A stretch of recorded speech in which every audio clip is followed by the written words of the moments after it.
Kevin Costner's The West, streaming on the History Channel. New York, OSV News. A sweeping overview of the gradual expansion of the United States over the course of several decades is provided by the 8-part documentary Kevin Costner's The West. 3 roughly hour-long episodes of the series are currently streaming on the History Channel's website. Future episodes will premiere Mondays, 9 to 10 p.m. Eastern Daylight Time, through June 30th. Presented as part of History Honors 250, a multi-platform content initiative leading up to next year's semi-quincentennial of the Declaration of Independence, the retrospective brings the long struggle for dominance over vast territories into focus through a patchwork of storytelling and reenactments. Costner serves as the primary narrator. Historians and Catholic institutions represented in Kevin Costner's The West. Among the numerous historians providing commentary is Pulitzer Prize winner Doris Kearns Goodwin, who also executive produced the show. Other participants include Rice University history professor and presidential biographer Douglas Brinkley and Yale University's Ned Blackhawk, a member of the Tamok tribe of Western Shoshone. Catholic seats of higher learning are represented by Yohuru Williams of Minnesota's University of St. Thomas and Edward T. O'Donnell from the College of the Holy Cross in Massachusetts. Rounding out the far-flung geography are H.W. Brands of the University of Texas at Austin and Cameron Shriver of Ohio's Miami University.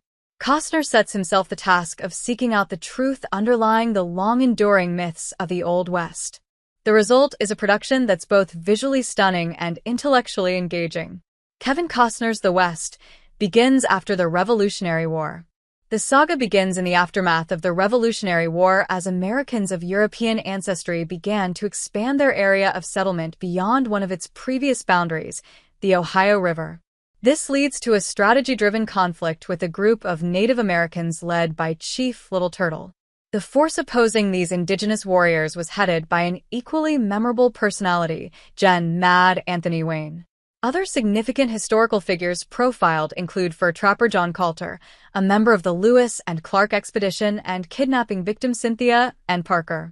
Assimilated into the Comanche after her abduction, Parker married a chief, and her son Quanah would go on to be a high-profile leader of his tribe. The program charts Quanah Parker's uneasy relationship with the U.S. government, which saw his stance toward the authorities shift from forceful resistance to reluctant cooperation.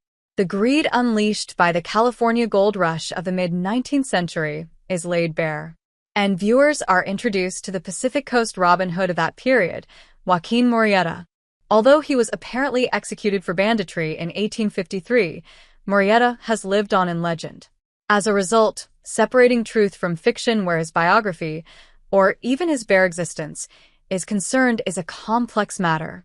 It's precisely in the working through of such involved questions that Costner's guidance is most effective. By turns laconic, authoritative, and compassionate, his recounting of events imbues the audience with an understanding that we must ultimately resign ourselves to the fact that our insights into the past will always be imperfect, and thus always subject to revision. The role of the Catholic Church in the development of the Golden State is presented in a mostly negative light. But this seems to stem more from expediency than malice, since the script is at pains to move forward at a fast pace, given the expansive nature of the material it aims to cover, and therefore fails to delve deeply into the nuances of any given situation. Documentary focuses a lot on conflict, turmoil. A more glaring problem is the program's consistent focus on conflict and turmoil. Hopeful stories, uplifting incidents, and a celebration of those who played the role of peacemaker amid the tumult are conspicuously absent. While the drive to the West was certainly a source of strife and friction, it cannot have been entirely devoid of inspirational moments or potential heroes. Its frank treatment of the violence that marked the migration of European Americans from the Alleghenies to the shores of the Pacific makes Kevin Costner's The West inappropriate viewing for kids.